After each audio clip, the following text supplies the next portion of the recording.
Skandal Pukat Harimau, dugaan keras suap dan pengalihan uang di Kabupaten Aceh Singkil. Pada Hari Raya Idul Adha tahun 2024, Aceh Singkil diguncang oleh skandal besar.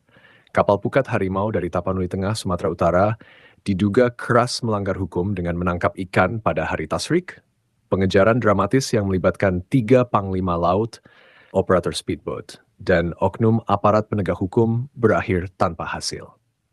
Apakah kekecewaan mendalam di masyarakat merupakan dampak dari kegagalan ini?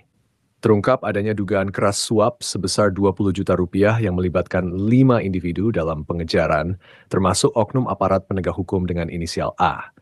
Apakah uang tersebut benar-benar dialihkan untuk kepentingan masyarakat adat seperti anak yatim dan masjid dengan tujuan mengalihkan perhatian dari isu hukum pidana yang sebenarnya? Meskipun pihak-pihak terkait menyangkal bukti